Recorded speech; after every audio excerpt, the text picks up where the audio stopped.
आने जाने वालों को कहता है बेटे मेरी दवा बाजार से जा रहे हो, बाजार लेकर के आना। और मरने के बाद भी पड़ोसी ही कंधा देते हैं, बेटा कंधा नहीं देने आ रहा बाहर से। सुनो, तुम जो बाहर भेज रहे हो अपने बच्चों को पैसा कमाने, किस लिए भेज रहे हो? क्या करोगे उस धन का यदि वो तुम्हारे पास तुम्हारी बीमारी में भी नहीं है और फूल का कुप्पा हो जाता है? मेरे बेटे 4 हैं जी, चारों मेरे बेटे बाहर हैं। मैं तू भी बाहर चला जा, तू इस देश का क्यों प्रभार बना हुआ है? इस देश के पता नहीं क्या प्रवृत्ति बन गई, जिनके बेटे बाहर वो ये सोचते हैं हमने बहुत बड़ा तीर मार लिया। और मैं कहता हूं उनसे ज्यादा मूर्ख कोई व्यक्ति दुनिया में नहीं है जो अपने बेटों को बाहर भेजे। हाँ, तेरे पास 5-4 है, 1-2 को भेज दे कम से कम, कोई 1 तो रखी हाँ अपने पास में, लेकिन ना फिर पड़ोस का कंधा चाहता है, पड़ोसियों के बच्चों को परेशान करता है। बेटा अपनी स्कूटी उठा, मुझे डॉक्टर के दिखा ला।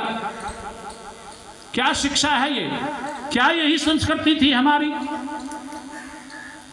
14 वर्षों के लिए गया था राम वनवास, सहन नहीं हुआ दशरथ को, 14 वर्ष सहन नहीं हुए। हालांकि एक स्थिति पता थी, एक तिथि निश्चित थी कि 14 साल बाद मेरा बेटा आ जाएगा, लेकिन राम राम करते प्राणांत हो गया दशरथ का, वियोग सहन नहीं कर पाया। और तुम कैसे वियोग सहन कर पाते हो अपने बच्चों का?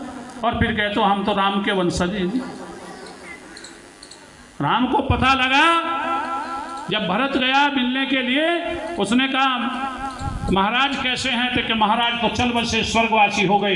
कितना रोए राम लक्ष्मण, और राम ये कहते हैं मैं कितना दुर्भाग्य से जीवन बिता रहा हूं, कितना दुर्भाग्यशाली व्यक्ति हो। लोग पूछते हैं आपका दुर्भाग्य क्या है? देखो वो बड़ा था सब में, चारों भाइयों में बड़ा, और वो जानते थे इस बात को कि धर्म क्या कहता है, संस्कृति क्या कहती है। तो राम कहते हैं कि मेरा दुर्भाग्य ये है कि मैं बड़ा था और मैं अपने पिता को मुखाग्नि नहीं दे सकता, उनको दाग नहीं दे सका, ये मेरा दुर्भाग्य ही है। और आज तो ऊपर से फोन आता है कि तेरे पिता चल बसे, कि मैं पैसे भेज रहा हूँ संस्कार कर दो। पड़ोसी करें संस्कार, कोई उसको दुख नहीं है कि तेरा पिता चल बसा। राम रो रहा है कि मैं उसको मुखाग्नि नहीं दे सका, दाग नहीं दे सका, मैं बड़ा भाई था, ये मेरा हक बनता था, मेरा दुर्भाग्य है। लेकिन आज का बेटा दुर्भाग्य नहीं मान रहा है, वो तो अपना सौभाग्य मान रहा है कि मेरे माँ बाप वृद्धाश्रम में चले जाएंगे तो मुझे छुटकारा मिल जाएगा, सेवा नहीं करनी पड़ेगी। और दुनिया के लोग जो अपने माँ बाप से छुटकारा चाहते हैं ना, परमात्मा सुखों से छुटकारा देता है। ऐसा व्यक्ति सुखी नहीं हो सकता, चाहे वो कितना भी धनवान बन जाए। चैन की नींद नहीं ऐसे व्यक्ति को आती। इसलिए सारी व्यवस्थाएं देखने के पश्चात पता चलता है, यदि हमें अपना जीवन सुखमय बनाना है, बढ़िया बनाना है, राम से सीखो, कृष्ण से सीखो। कृष्ण का भी जीवन गुरुकुल में बीता, आप सबको पता है।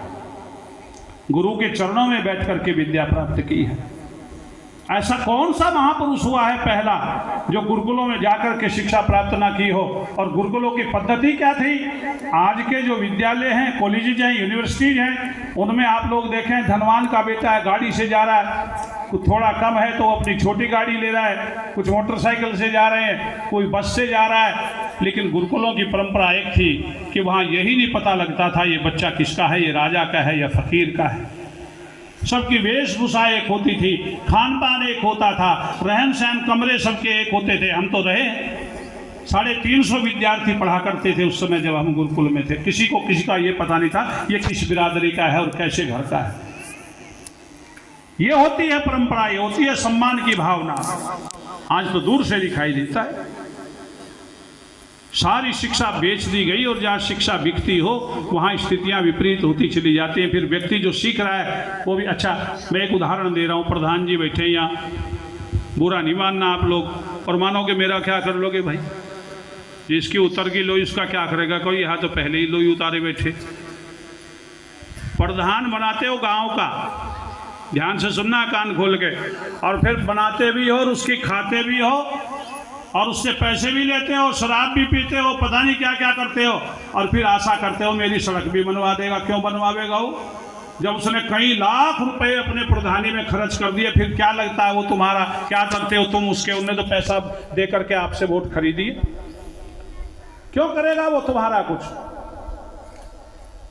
प्रयास करो गांव में कोई प्रधान बनाए तो कोई पैसा खर्च नहीं करना। आदमी देखो, उसकी शिक्षा देखो, वो कितना पढ़ा लिखा है, वो क्या कर सकता है हमारे लिए।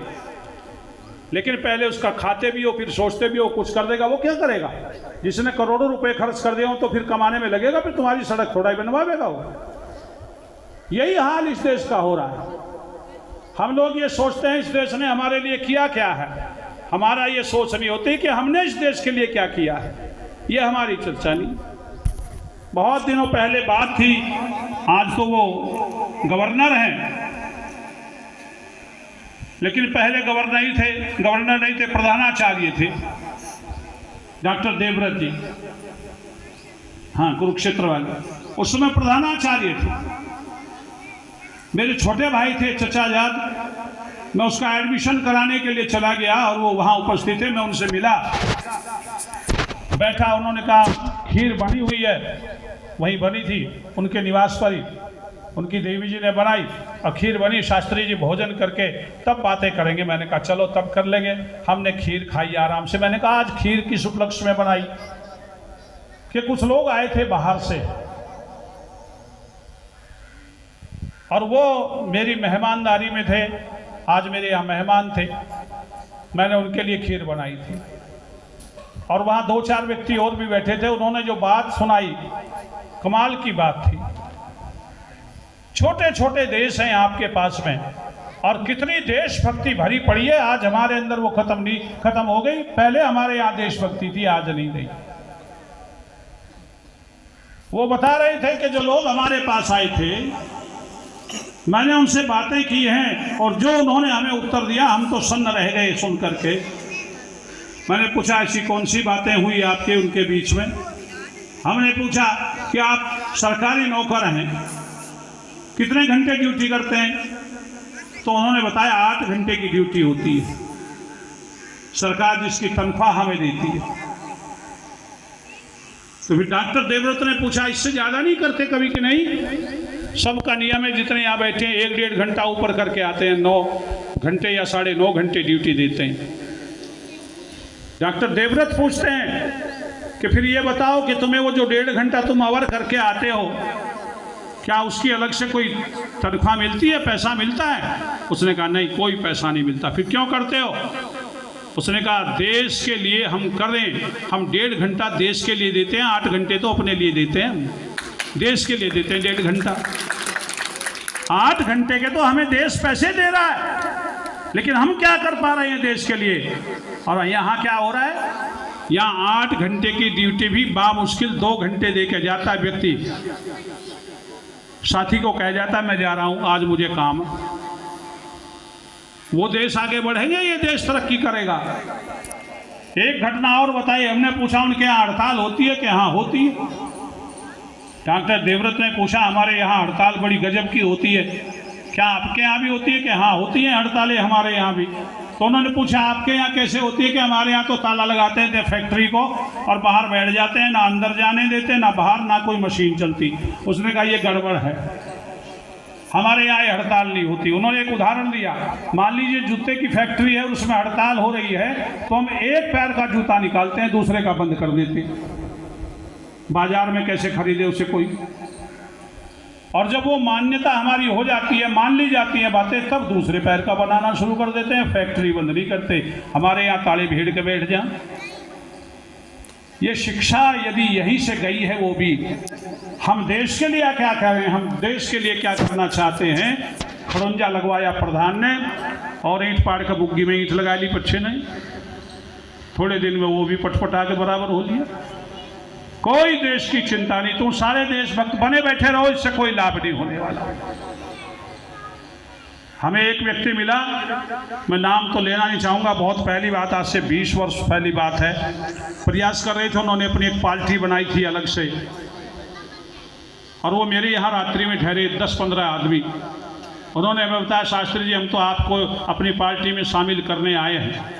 फिर वो हंसते हुए एक घटना सुनाने लगा कि हम 2-3 व्यक्ति थे ट्रेन में, और जब हम बैठे तो टीटी आया टिकट चेक करने के लिए, तो हमने उसे समझाया बेटे हमने पार्टी बना रखी है, तुम अपना पता हमें लिखवा दो, और जिस दिन हम प्रधानमंत्री बन गए उस दिन तुम्हें रेलवे का मंत्री बना देंगे। मैंने कहा आपने टिकट नहीं लिया ना? मैंने कहा फिर तुम राजनेता नहीं बन सकते। जो व्यक्ति अपने देश की हानि चाहता हो, ऐसा व्यक्ति यदि प्रधानमंत्री बन जाए तो वो तो देश बेच देगा। ऐसे व्यक्ति से क्या आशा की जा सकती है? आप लोग जाते हो, खाली 5 रुपए का टिकट नहीं ले पाते, ऐसे ही चढ़ जाते हो। क्या ये ठीक है? ये भावना अच्छी है? मैं कहता हूँ ऐसा व्यक्ति, उसकी जो यात्रा होती है वो भी ठीक नहीं होती। चढ़ता है यात्री और उसे टीटी दिखाई देता है, टीटी चढ़ गया, सारी पूरा रास्ता उसका ऐसे ही कट जाता है। भय बना रहता है उसे कहीं टीटी ना आ जाए। इसलिए याद रखो, यदि इस देश को आगे